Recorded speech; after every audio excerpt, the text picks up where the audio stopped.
Alankrita, thank you so much for taking out the time to talk. Thank you so much for wanting to have this chat. No, absolutely. It's always fun to talk to storytellers and storytellers who have had very interesting journeys like yourself. Alankrita, I want to ask you something. I loved your movie. The whole world has loved your movie, Lipstick Under My Burkha. What was the genesis of this idea? I read in one of your interviews, what you said was that externally you didn't go through a lot of situations that the women in your film went through, although internally you did. So what motivated you to write these kinds of characters, and how did you identify with them through the writing process? I think like I said, that I feel like internally I did feel like there are a lot of things that keep holding me back. And I was kind of like always dealing with that feeling that I don't feel fully free. And somehow I feel like, there are some sort of internal chains.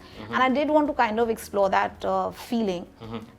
These characters just kind of emerged in my head, and of course they emerged as people who really did have physical sort of obstacles to living their lives the way they sort of wanted to. So it was like almost like, I think what I was feeling internally, these characters felt were actually going through like a more external process of feeling like their wings are clipped, or like they're not really able to sort of fly. I really do feel like all the 4 characters are really like an extension of me. And every time, like, I'm often asked, like, okay, who's your favorite character? Which one do who do you identify with the most? I really feel, for me, they're all one, and they're all actually like some way like they are really reflections of me. One word, the most commonly word used with this film has been feminism. And feminism is a word that it's a very important word, but sometimes it's very loosely thrown around or often misconstrued. What is feminism to you? The belief and the understanding that men and women are equal, and they should have equal access to opportunities, and they should have equal rights. And I really do have a problem with people who say, especially with women, I feel, who are who are like, oh no, I don't want to be identified as feminist, or like, I'm not a feminist really. And because I feel like, how can a woman actually disassociate herself from the movement that has ensured that a woman is educated, that she has the right to vote, that she's not stuck in the kitchen only cooking and raising children.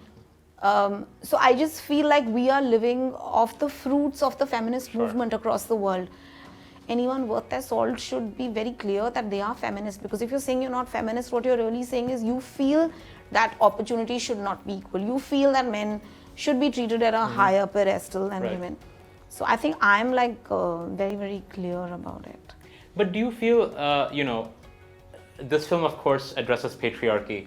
So do you feel that an extension of the audience is women, that it's not just men? An extension of people who need to learn from this film are women as well? See, I don't look at films as a tool for learning and teaching, etc.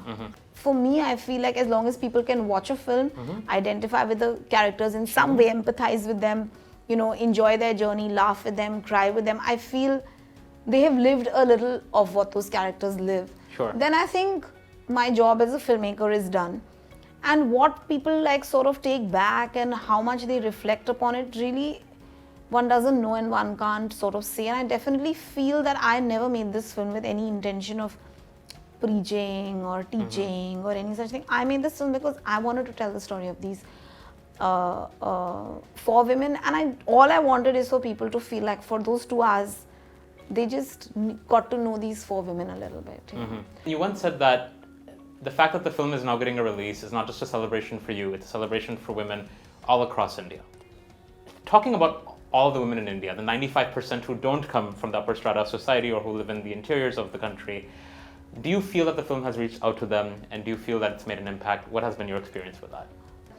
This film is about very regular middle class women. So I feel some of them, like maybe in the tier 2 cities, will probably have watched it. But I feel a lot of women without so much privilege have probably not seen it, and that's because our theatrical system is such that these kind of films like Lipstick release in fewer screens in fewer theaters, and actually have a much more concentrated release in the metros, where people are likely to go for these kind of films. And in the way out areas, first of all, there are hardly any theaters. Those theaters play a very, they tend to play very different kind of films, and women don't go on their own to these theaters mostly.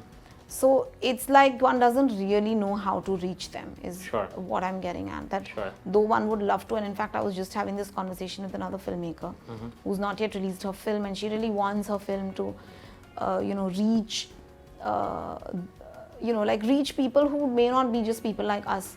So I was just telling her that it's really hard because one doesn't know how to actually. It's very, very difficult. I feel like the more mainstream films, maybe this Total Dhamal has released, it probably will have a far wider sort of reach, and that's where people will see it. But in terms of really reaching rural audiences, one can forget about. Yeah. And anyway, it's not a rural story, so I feel it doesn't even have that kind of like a connect. But for me, I'm happy that women in Indore and Jaipur and Lucknow and those kind of people, cities, women who are maybe also not that privileged could watch it. And I think that basic thing, I think a little bit of it was there. Yeah.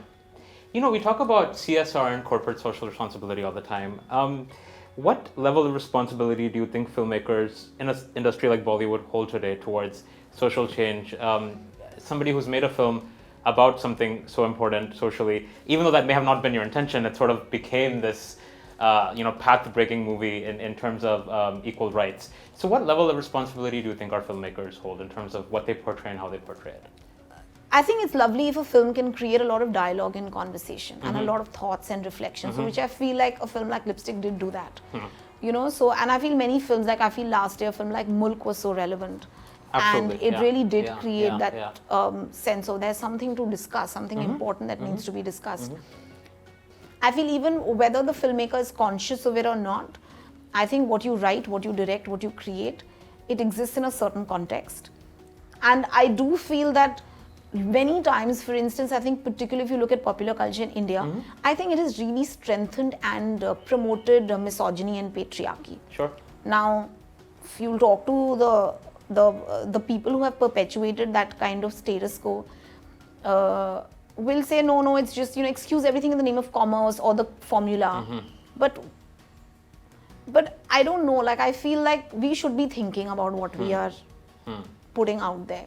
So in the 1970s, when all those films used rape literally like a tool for titillation, and every time the hero had to avenge that rape, and how they shot it, and how they use that term izzat lutli. So I think those films are going on perpetuating that thought, and the woman who got raped never survived.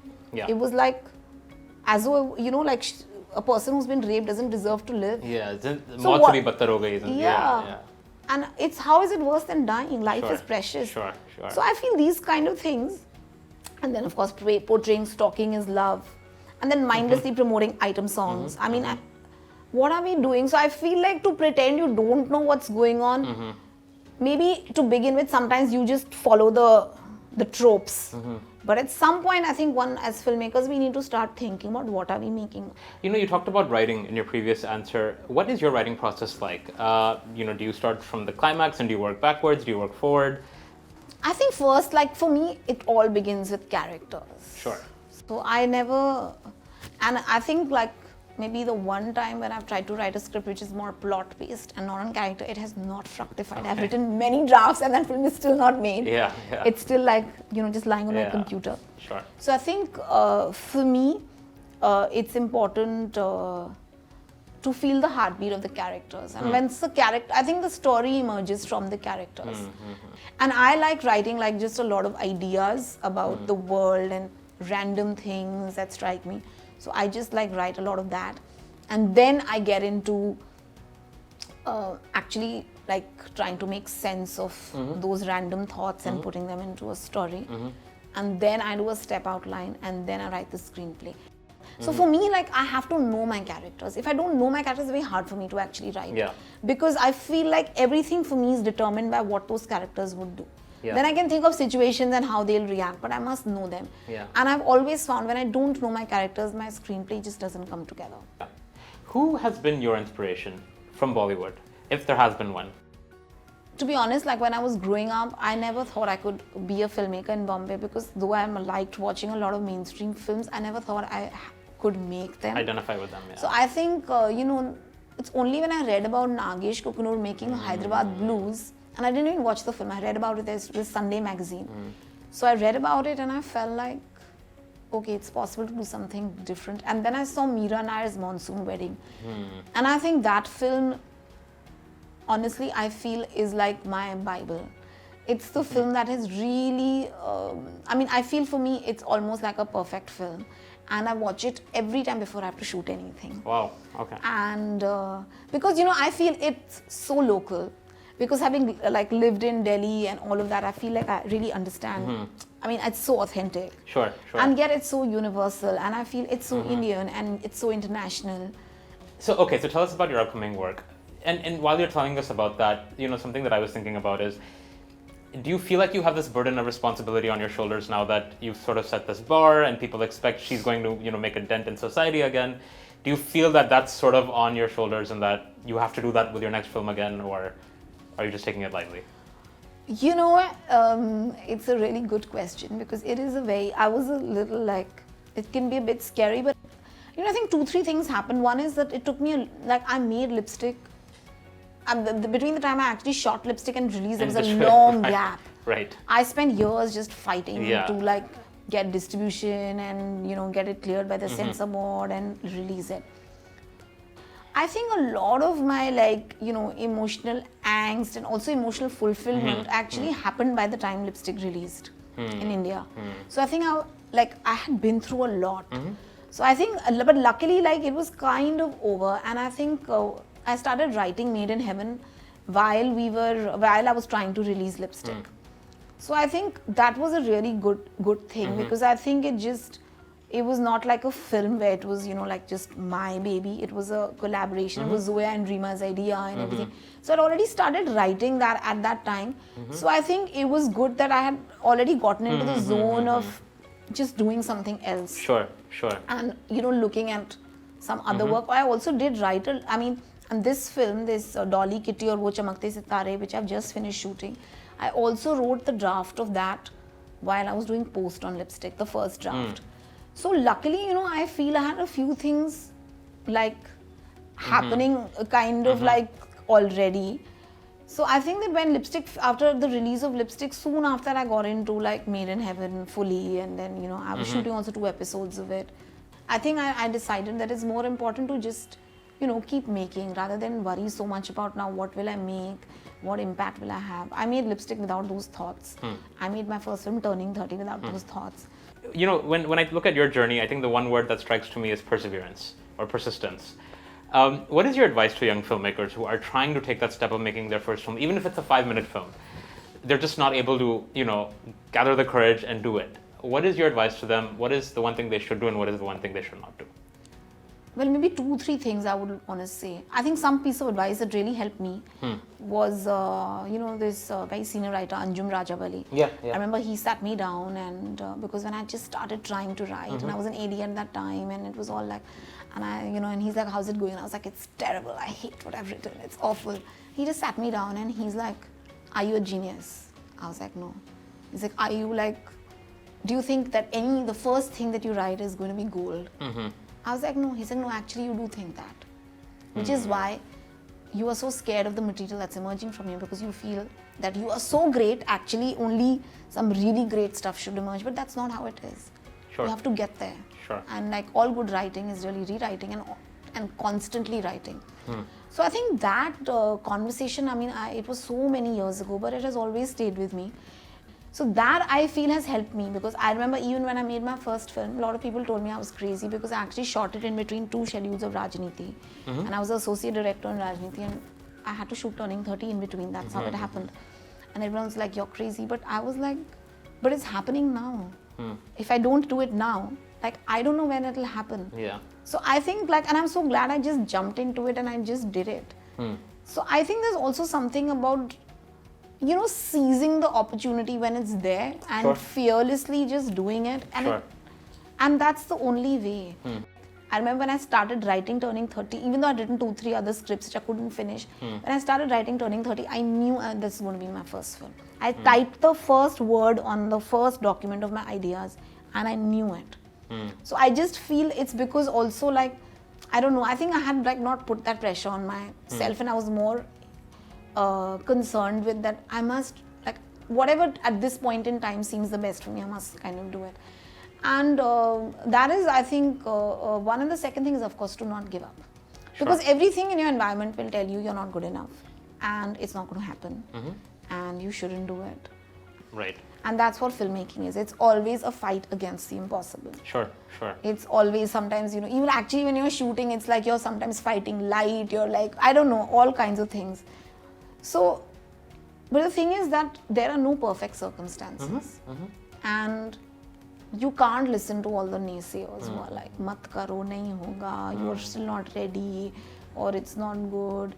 Tune out from the world, the voices of the world, because and seek the voices of encouragement.